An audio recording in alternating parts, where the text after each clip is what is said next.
My ribs are showing. My whole bottom jaw is sucked in. I don't even want to use the bathroom and ever look in the mirror. I'm not going to look in the mirror at myself. You never look in the mirror. The mirror tells the tale. No one looks in the mirror. No one. Joel's addiction took him to the depths of despair, living in a crack house. His painful journey began as a child when his parents divorced. There was more peace in the woods with my dog than anything I'm going to find in that house.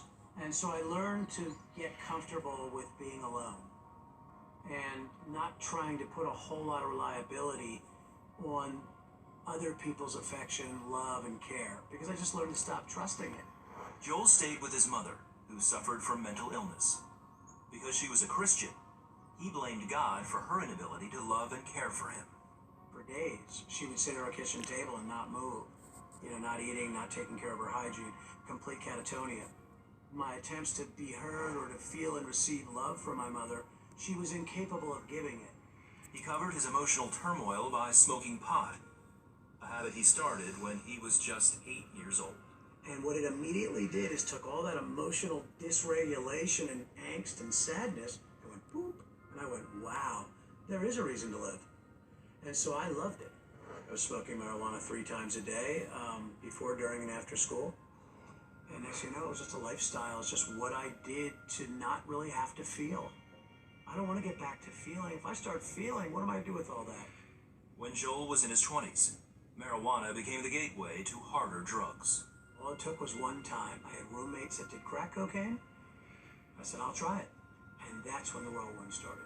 Once the crack came, it was almost overnight that this is what is now going to start running the show. His new addiction consumed every part of his life and soul.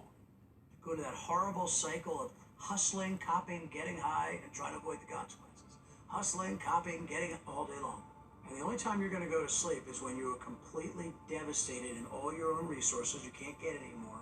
The dealer is out and there's no dealers available, or you've ripped off everything from anybody you can steal from that day. You don't believe for good things. You don't believe that hope is on the horizon. Emotional bankruptcy. My love tank was empty. There was no one filling that. Every relationship I was in it to what I could get out of it. I'm not going to deliver you my heart and have you be a bad steward of my heart again. No one's evidence they're a good steward. Joel worked off and on to support his habit, but after 20 years of addiction, he moved into a crack house and started running drugs. A crack house culture is me trying to help you find your wallet, and it's in my back pocket. That's how it works in a crack house. I was always convinced the police were coming. I'd be looking out the window, I'd be quiet, I'd freeze and not make any movement. Total devastation, total isolation. I'm sitting there saying to myself, I know I'm not supposed to be. Why am I here? Am I here to die? Is that why I've come here? You're looking up at nothing because you believe in nothing. I don't have any source. I don't believe in anything.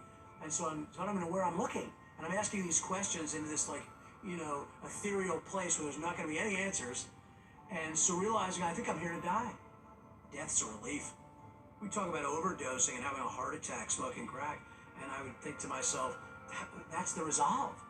In desperation, his family made one last attempt to pull him out. Man, they just kept calling. And then finally my sister did a rescue mission. And she rounded up friends of mine and said, we're coming to get you. They took him to Teen Challenge, a Christian recovery program for drug addicts. A few weeks into the program, Joel poured out his anger at God. I said, I don't know who you are, and I cursed him out. I won't go into the expletives, and shook a fist at him with all the where were yous. And there was a weird part of me that felt like somebody was listening. I had never heard anybody listening. And the first thing I heard God saying, I was there always with you in all of it. I was right by your side. Matter of fact, I sustained you for a day such as this. By the end of it, I was on the floor in a pool of tears, body surfing on those tears all the way to the feet of Jesus. And I've never turned back. Joel surrendered his life to Christ and completed rehabilitation.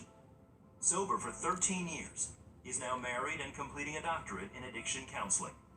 He works with Teen Challenge, helping others find wholeness and restoration through Jesus Christ.